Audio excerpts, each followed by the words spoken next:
انہوں پتا ہے کہ ایک کسے پاسے ہو یہ ڈگ نہیں سکتا. ایک ہی چیز ہے جنہوں یہ پیار کرتا ہے وہ یہ بیوی یہ بیٹا. انہوں سٹ کے تو میں انہوں ڈگ سکتا. تو میں کیا ابلیس تو ایسا کچھ نہیں کر سکتا کیونکہ ہم یسوع کے خون خریدے ہیں. ہاللیلویہ ہاللیلویہ. تو چیزیں آنی جانی ہیں, بیماریاں آنی جانی ہیں. اگر ان پر سوچنا شروع کر دیں گے, دھیان کرنا شروع کر دیں گے, ان کی طرف دیکھنا شروع کر دیں گے تو وہ بیماریاں, وہ دکھ, روگ آپ کو ہر روز دباتا چلا جائے گا. اپنے ایمان میں کھڑے رہیے. آخری بات میں کہنے لگا, عبرانیوں کے خط میں اس کے پہلے باب کی 8ویں آیت میں, ایمان ہی کے سبب سے ابراہیم جب بلایا گیا تو حکم ملا, حکم مان کر اس جگہ چلا گیا جسے میراث میں لینے والا تھا, اور اگرچہ جانتا نہ تھا کہ میں کہاں جاتا ہوں تو بھی روانہ ہو گیا. خدا نے کہا کہ اپنے ناطے دار کو چھوڑ اور چل, میں تجھے وہ جگہ دیتا ہوں. سب کو چھوڑ کر چل دیا ہے. لکھا ہوا ہے کہ اس نے حکم مانا ہے اس میراث کو پانے کے لیے. وہ جانتا نہیں تھا کہ وہ کہاں جاتا ہے, لیکن وہ خدا کے حکم کو مان کر چل دیا. ہمارا ایمان اس وقت بھی کام نہیں کرتا جب ہم حکم نہیں مانتے. باپ کا حکم نہیں مانتے, ماں کا حکم نہیں مانتے, پادری صاحب کا حکم نہیں مانتے, یعنی کہ بات نہیں مانتے, پھر خدا کے حکم کو نہیں مانتے, کلام کو نہیں مانتے, کلام کے مطابق اپنی زندگی کو بسر نہیں کرتے. آپ کا ایمان اس وقت تک تحریک میں نہیں آئے گا. حکم ماننا قربانی چڑھانے سے. اگر آپ چاہتے ہیں کہ آپ کا ایمان تحریک میں رہے, کام کرے, تو حکم مانے ابراہیم کی طرح. حکم مانا, خدا نے کہا اتنی دیر کے بعد اس کو بیٹا دیا گیا. اس نے کہا کہ ابراہیم اپنے بیٹے کو لے کر جا, اس کی قربانی کر. اب وہ لے چلا ہے اپنے بیٹے کو. بیٹا کہتا ہے باپ لکڑیاں ہیں, آگ ہے, سب کچھ ہے, لیکن بڑا کہاں ہے جس کی ہمیں قربانی دینی ہے. وہ چل دیا ہے. ہو سکتا ہے شروع میں اس کی سوچ آئی ہو, لیکن اس نے اس سوچ کو اپنے اوپر حاوی نہیں ہونے دیا ہوگا, اس لیے وہ چل دیا ہے. اور جب بیٹے نے کہا کہ باپ آگ ہے, لکڑیاں ہے, سب کچھ ہے, بڑا کہاں ہے, اس نے کہا دیکھیں اس کا اطمینان بخش جواب کتنا خوبصورت ہے. اس نے کہا بیٹا باپ خود بڑا مہیا کرے گا.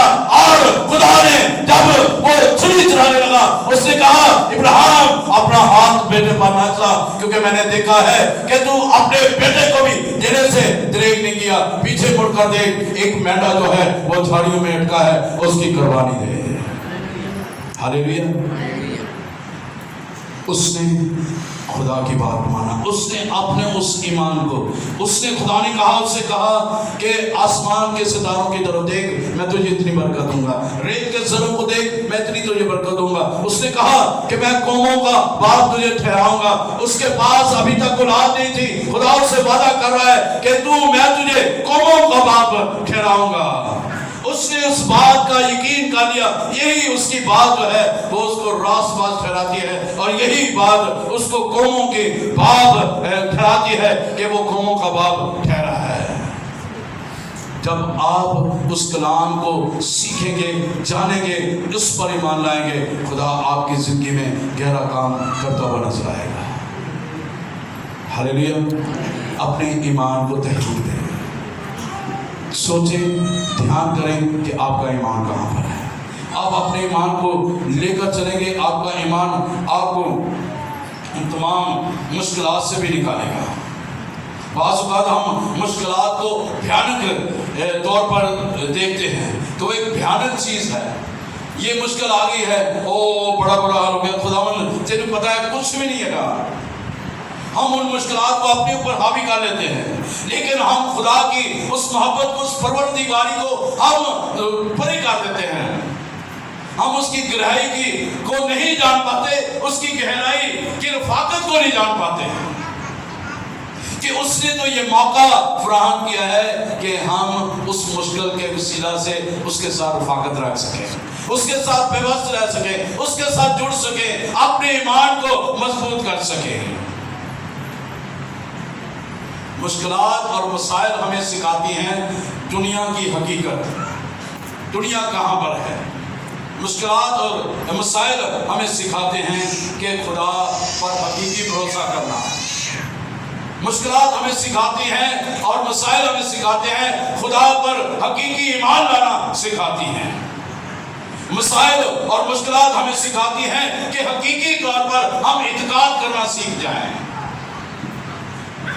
جس طرح ایک باپ کا بیٹا جو وہ بدروح دیکھتا تھا اور وہ بدروہیں پریشان کرتی تھی، شاگردوں میں اس کو نکال نہ سکیں، اس لیے کیونکہ ان کا ایمان کمزور تھا، دعا میں کمزور تھے۔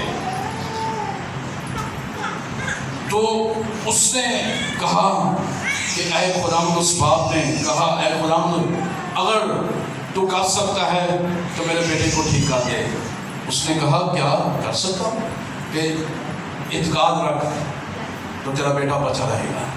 اس نے کہا اے خداوند، میری بے اعتقادی کا، بے ایمانی کا علاج کر۔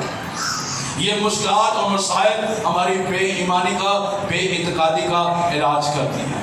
ہمیں اپنے منہ سے اقرار کرنے کی ضرورت ہے، پھر آپ کا ایمان آپ کو برکت دے گا۔ آپ پرکھیں، جانیں آپ اور آپ کا ایمان کہاں پر ہے۔ میں سمجھتا ہوں ایمان ہمارا اس طرح ہوگا، ایک گڈی ہے،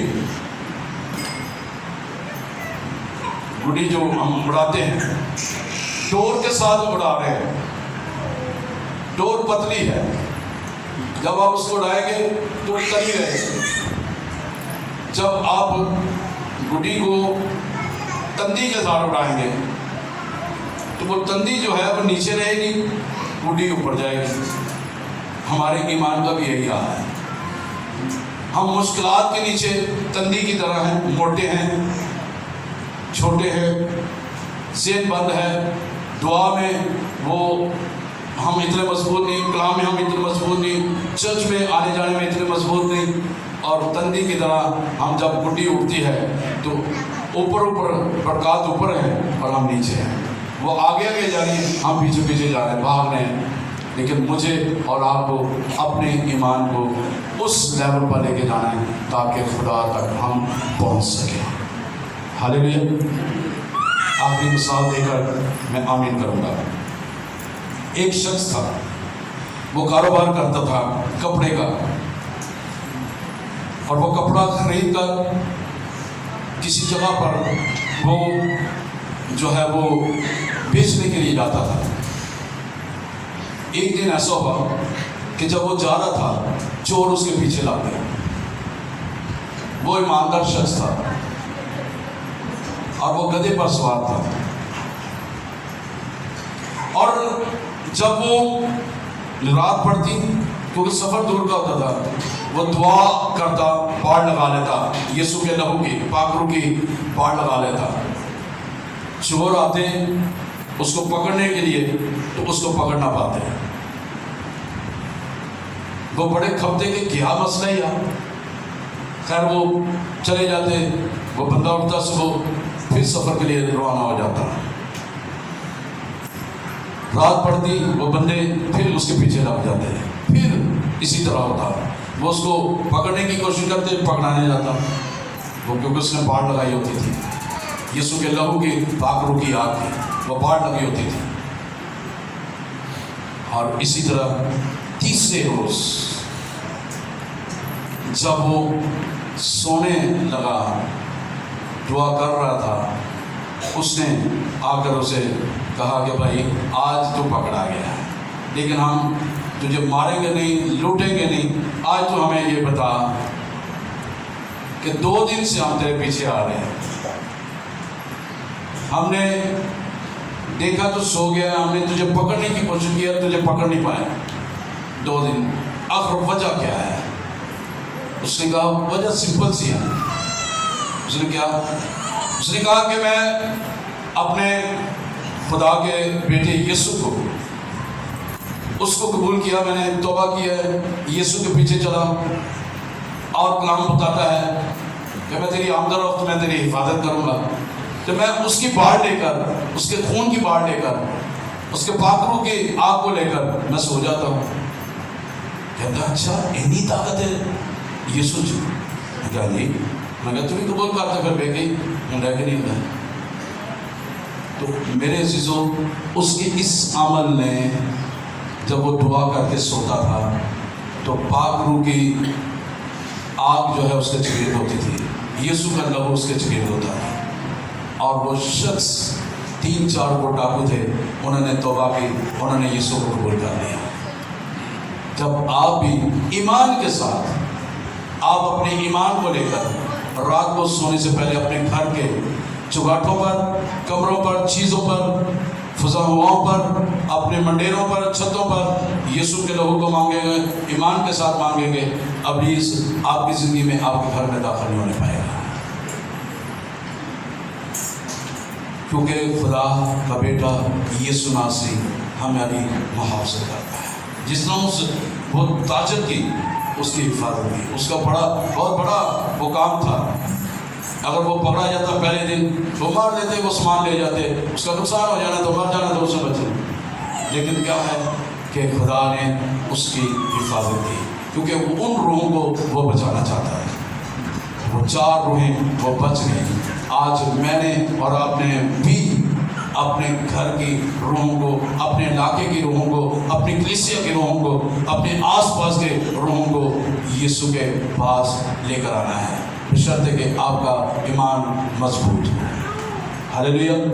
خدا ہم اسلام کے وسیلہ سے ہم تمام کو خدا بڑی برکت دے، ہم اپنے ایمان اور اپنے آپ کو اور اپنے ایمان کو بڑھتے رہیں، جانتے رہیں، اور خدا کے حضور آگے بڑھتے چلے جائیں۔ خدا ہم اپنے اسلام کے وسیلہ سے آپ کو